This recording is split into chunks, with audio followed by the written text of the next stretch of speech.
Hello YouTube, this is vi3t here with another unboxing. This is an unboxing of the first miniature board games that I've played. I run a youth program for youth between the ages of 12 to 19, and I ended up picking up this game because I wanted to get into board game miniatures. Super Dungeon Explorer was my first purchase off of Amazon, and then this is my second purchase of the same game off of Miniature Market.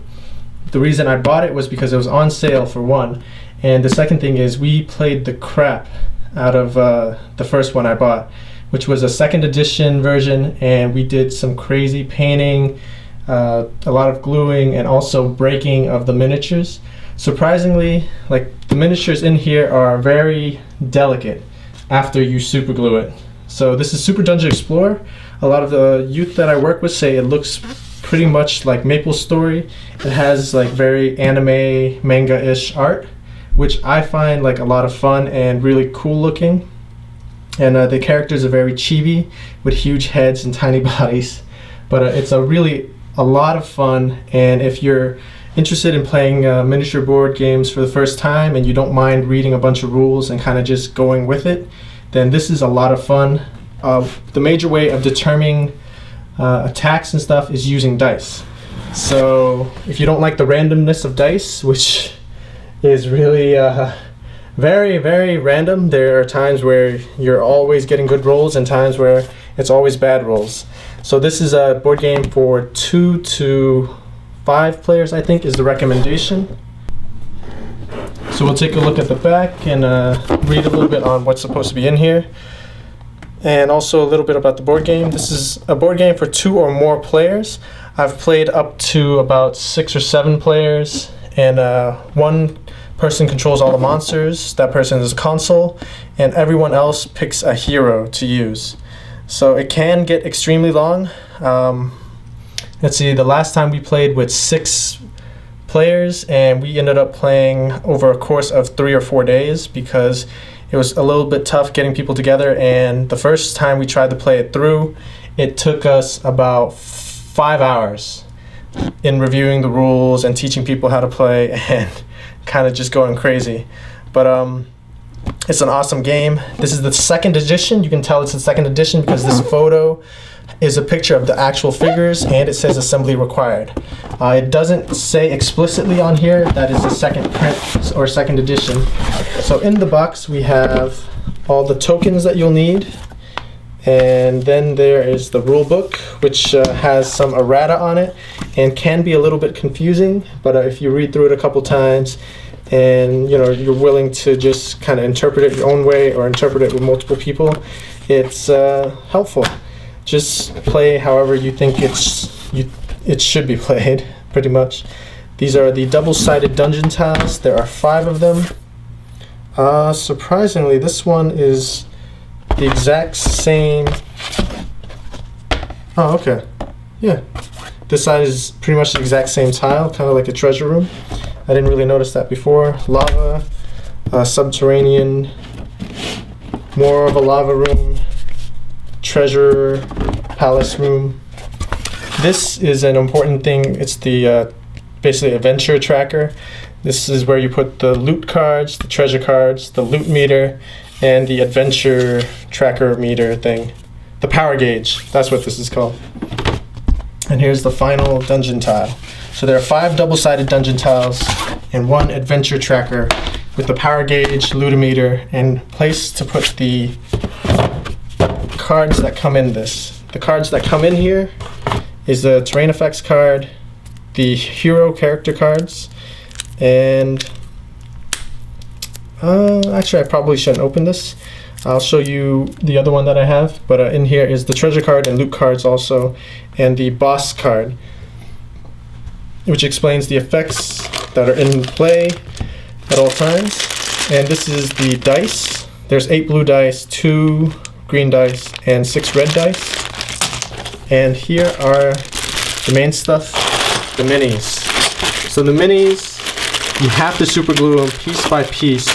It's a little bit daunting, kind of very time consuming. You spend at least an hour to 2 hours.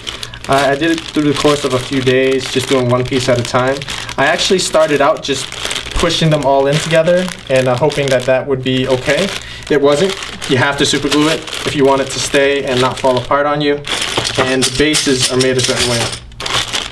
So here's pieces of the dragon. We had the dragon, we ended up losing the tongue because we dropped pieces. One of my brothers actually broke a Rex arm. And Rex is a mini boss. That's a huge goblin looking thing. If you look on the box, and Rex is not on the cover. Rex is just a huge monstrous looking guy. And the dragon's pretty big and cool looking too.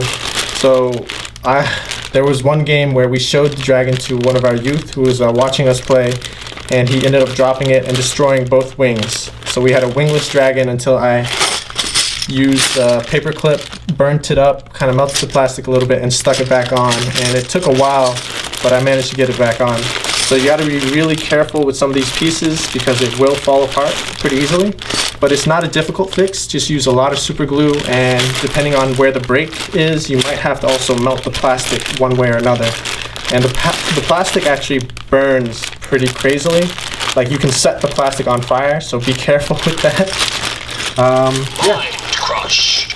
So these are all the pieces that we're gonna use pretty much as backup, or we'll set them up and use them as extra monsters, because there have been games where I, as the console, managed to summon all of my monsters and had to spend turns not summoning anything because there wasn't enough. My brother and I, Andy, also played a DOTA style game with using the heroes and using the spawn monsters to go against each other. We're still trying to perfect the rules around that so that, you know, it's more fair to play against each other. But it's definitely a work in progress, and it's definitely a lot of fun. So that's the reason why I bought a second set, to have extra map pieces, because the tiles that I already have kind of got messed up. Like, we made it a very mobile game. We played it everywhere. At my house, here at the center where I run my program, and also at, you know, their house, at a friend's house, and we've been going crazy with it. I have to say, it's definitely a very worthwhile investment if you wanted to get into miniature board games and if you like RPGs. This gets compared a lot to MapleStory, and I'd have to say it's true. The art and style is very, very, very similar to MapleStory, but it's also very similar to any RPG game. So it's pretty much a dungeon crawler. The main point is to kill the monsters and kill the boss. There's not much else to it, but it's a lot of fun with the chance, the treasure, the loot, and being in control of all the monsters can be cool too. So this is the unboxing of Super Dungeon Explorer. I hope you enjoyed it. And I'm going to show you a quick video of all of the miniatures that we had from the first set, and I'll show you a lot of the cards that come in the first set also. Here's the Deep Root Druid who can turn into, or shapeshift into, the Angry Bear. I made him black and red because I really like those colors, and this is my main hero that I use. We have the Barbarian and Paladin, which we haven't had a chance to start painting yet. We started painting the Hexcast Sorceress, which looks kind of cool. The Rogue hasn't been painted yet. The Archer painted a little bit. Barbarian painted a little bit, although it looks like she needs some touch-ups. And my youngest brother painted the Ember Mage. He's really into Toho, so this is supposed to look like a character from Toho. The maid that chops Marisu or something like that. This is Candy and Cola, which is a special hero that was created after and sold separately. We didn't have access to buy Candy and Cola at a decent price, so we're just using a ghetto version of it that we created from some kind of wire thing, a Twizzler-like thing a while ago, and we printed out the card, and I watched some videos to learn the abilities. So I'm hoping to buy an actual Candy and Cola sometime. And then here are the miniatures that we went crazy with painting. So these are the Knuckleheads, the Kobolds. The first one I painted was this one. I kind of just dipped it in paint and rolled it in random paint and rubbed it in, only because I wanted to be random with it. And it's pretty much my mustard, ketchup, and Big Mac sauce kobold. And then here's another one that I just dipped in other paint. So he's kind of like a camouflaged blue goop on his head type of kobold. And then we have this one that one of the youth did with random colors and turned him into kind of a rainbow LGBTQ kobold. And then these are the other ones that I spent more time doing kind of like a wash. So here's a white one with a black sword and a black one with a white sword. I wanted to do kind of a yin and yang thing. And this one's red with the black shield, black hat, and a white sword. This one I made in a cool way because I spent some time making a like dark blood red color, and I made a lot of it, so I wanted to try and use as much of it as possible without wasting it. So that's why you're gonna see a lot of really red guys. But these are the gougers. These are the character cards for them with their abilities and such.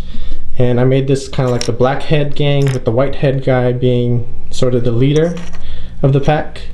And I made an alternate, yin and yang version of him, although I need to paint this guy up more with the white and also paint his tail red. I'm trying to do all of them with their heads black, tails red, and then depending on which one it is, probably red bodies for the lower guys and white and black body for the yin and yang version. Same thing here. This was the black arm gang, which I'm going to make black right arm and left arm white, and then the rest of the body for the other two will be red. And these are the iron scales that I kind of just took on a mind of their own and painted randomly. Yin and yang-ish dragon priests with red cloaks, capes, very red whelps, which I really like this red color. I really like this red color. I'm thinking of doing the hatchlings up the same way, only because the way I have them now, they look like crap. And these are the wormlings that I've never had a chance to finish yet. And here is Rex. There's two versions. This is one is kind of like a tan color that I found while trying to create a skin color, and he was pretty decently made. I painted him myself. This one was from one of my youth that painted it. The problem with this one is I think this one was the one. Nope, this one had a part of its club broken, but it came out really well through the painting of one of my youth.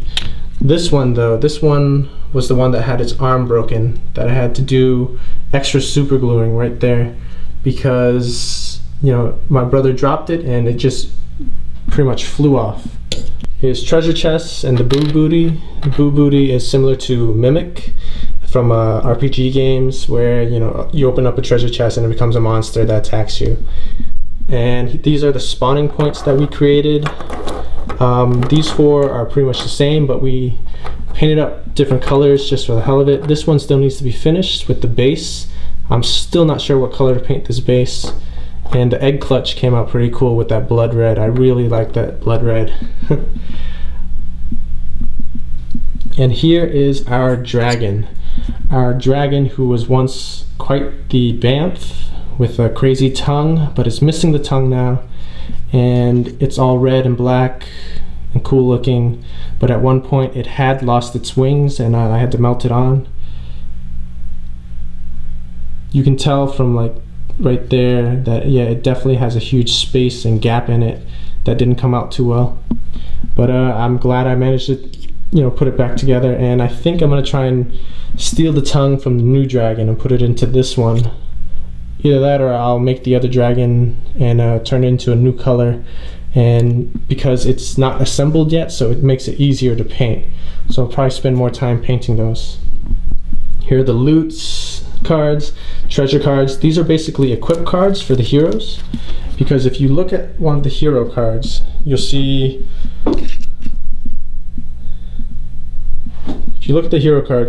a red gem that's for treasure, and then there's 3 different types of loots that go on the top and sides and bottom of the card, which is really cool. It makes it look like, you know, an actual inventory. And here's the Starfire boss card with its abilities and what it does, and the special effects that are in play when you're in the dungeon and Starfire is the boss. So Starfire is the boss that must be defeated in order to pretty much defeat the Overlord. I'm trying to create solo play for this too, only because, you know, there isn't always someone around to play it, but it's a lot of fun. And it'll be interesting to be able to create a solo play mode for it. And these are tokens, extra tokens. One of the problems with the dice is that my dice actually came unpainted, and it's not the best quality of dice because like they're transparent, and in some of them I can see like little impurities that was in the dice mold or whatever, so I was kind of surprised to see that. So this is Super Dungeon Explorer. We've been playing it and having a lot of fun. I hope you like it. And I highly recommend this game. Even though it isn't perfect, it's still a lot of fun, and we've used up a lot of hours just playing this game. Thank you for watching. This is vi3t, out.